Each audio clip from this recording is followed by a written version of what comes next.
hindi na to bago kasi may formal ng reklamo sa kanya po sa Amerika.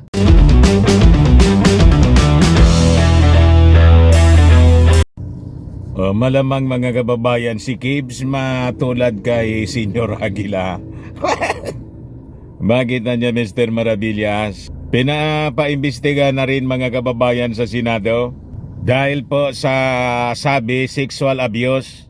Tulad ng kaso nito mga kababayan doon sa Amerika, may resolusyon kasi mga kababayan na final si Senator Risa Hontiveros. At I think ang sabi dito sa latest na balita, may dumulog sa kanya na 2 members ng church ni Pastor Kibs na sabi biktima ng physical and emotional abuse. O yan po mga kababayan yung balita dito sa Inquirer. Ang sabi diyan, former Kibuloy followers tell stories of physical emotional abuse. Talagang tama yung kasabihan mga kababayan na pag umulan niya, when it rains, it pours. Bumubuhos na yung ulan mga kababayan. Ulan ng kamalasan. Kay Kibs ngayon. At sa Kongreso, si Representative Brosas ng Gabriela nagsabi na kailangan niya mag-shift na tayo ng investigation galing sa SMNI papunta na mismo kay Kibs. Dapat si Kibs na mismo daw mga kababayan yung imbestigahan. But before ko mga kababayan ibigay sa inyo yung full story, click subscribe muna dito sa ating YouTube channel and hit the notification bell para lagi po kayong updated sa mga kaganapan dito sa ating bansa. Like and share na rin po ninyo ng ating video at wag na rin po ninyo na skip yung ating mga commercial ads para tuloy-tuloy lang ang pag-unlad ng bagong Pilipinas. So ito yung balita ngayon mga kababayan. So sabi dyan, 2 former members of the Kingdom of Jesus Christ, which is headed by self-declared appointed Son of God, Apollo Kibuloy, nag-testify daw mga kababayan that they were forced to solicit funds and sell goods for the church. So yun po mga kababayan, ang sabi ni Senator Risa Hontiveros sa ginawang press conference mga kababayan kahapon.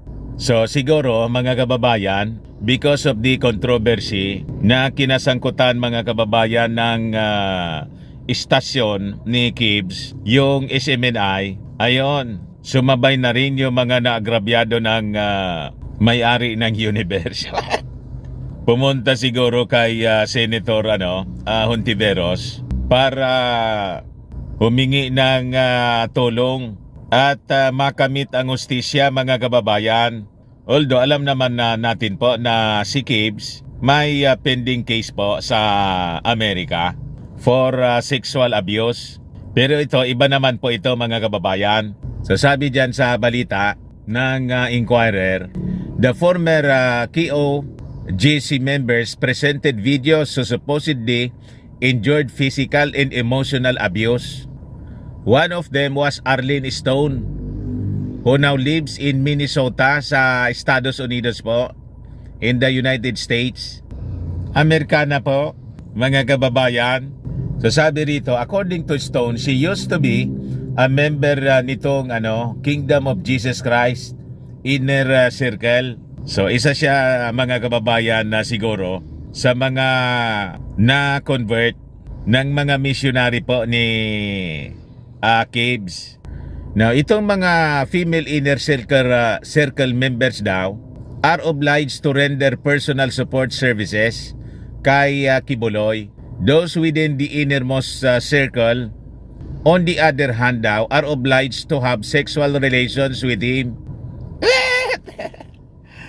Matindi mga kababayan ang binitawang revelasyon. Although sabi nga natin po, hindi na to bago kasi may formal ng reklamo sa kanya po sa Amerika. So sabi po dyan, I was 15 years old when I first converted to Kibuloy. Napakabata pa pala mga kababayan. kaya madali pong na kumbinsi. We were forced anya to beg there for money in Amoranto. Sila yung pinapaikot mga kababayan, pinapapunta sa kung saan-saan para manghingi ng pera ng abuloy po. May mga ganitong nakikita din tayo mga kababayan kahit dyan sa Metro Manila, kahit dito po sa amin. Yung mga religious organizations na umaakyat po sa mga buses, mga jeepneys po, mga public transport. Tapos gamit po yung pangalan ng ating Panginoong Hesukristo para sa pangangawarta. Marami tayong nakikitang ganyan sa kalsada. Ganon din pala yung ginagawa dito mga kababayan sa grupo ni Kibs. Based dito mga kababayan sa testimonya nitong si Arlene Stone. So sabi diyan, we were sent anya from Davao to Manila to beg.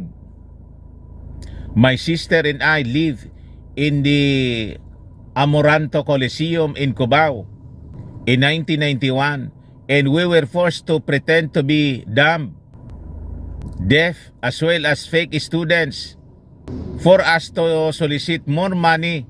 Sabi po ni Stone na marunong na rin nga po na magsalita ng Tagalog. I was one of Kibuloy's best sellers, sabi po niya. So, I was one of those sent to Manila so that we could sell puto in kotsinta. Ginawang magtitinda po ng puto at kotsinta yung isang foreigner po. Nakakaawa mga kababayan yung nangyari sa kanya. So ito siguro yung ipipresent ni Risa Hontiveros sa investigation niya sa Senado. But when we could not meet anya di quota and could not sell our products, we had punishment. Pinarurusahan daw po sila pag hindi naka-meet ng quota. Ginawang negosyo po yung pagiging member ng grupo. I personally experienced a beating from Kibuloy. What? Mismong siya daw mga kababayan ay sinaktan ni Kibs. It was 60 slashes. And I also experienced being humiliated in front of Kibuloy's members and workers. Ganon katindi mga kababayan yung physical and emotional abuse. Sabi ni Arlene Stone. Being an inner circle member anya, Stone said she was also obliged by the church to massage Kibuloy and his spiritual wives. Similar to what Stone revealed, a 15-year-old alias Jackson Beard, that he was also forced to solicit funds for the organization. So yung na-interview pala mga kababayan ay yung nakuhang testimony, I should say, ni Risa Hontiveros, isang babae at isang lalaking member ng grupo ni Kibs. So sabi rito, Hontiveros earlier filed a resolution seeking to investigate Kibuloy and the Kingdom of Jesus Christ alleged involvement in criminal activities such as sexual abuse and human trafficking. Yon mga kababayan ang purpose kung bakit nag-file ng resolution sa Senado si Senator Risa Hontiveros, na ang sabi nag-file siya ng resolution dahil may lumapit sa kanya na mga members ng Kingdom of Jesus Christ ni Kibs at humihingi po ng tulong sa kanya. So yan po ang sabi rito sa balita. Among the allegations that Kibuloy committed, yan po yung large-scale human trafficking saka po rape. So yun po yung aabangan natin sa mga susunod na araw po. Di ano niya Mr. Maravillas, baka magpalabas ng pahayag si Inday tungkol dyan. Tingnan natin mga kababayan kung pati dito sa gagawing investigasyon ng Senado ay mangialam si Inday, kasi yung involved dito, yung iimbestigahan, kaibigan ng kanyang tatay. So yun po ang kaabang-abang, di ba? So yun man lang po mga kababayan ang ating mga developments ng balita. Ako po si Dante Maravillas. Bye bye po. God bless.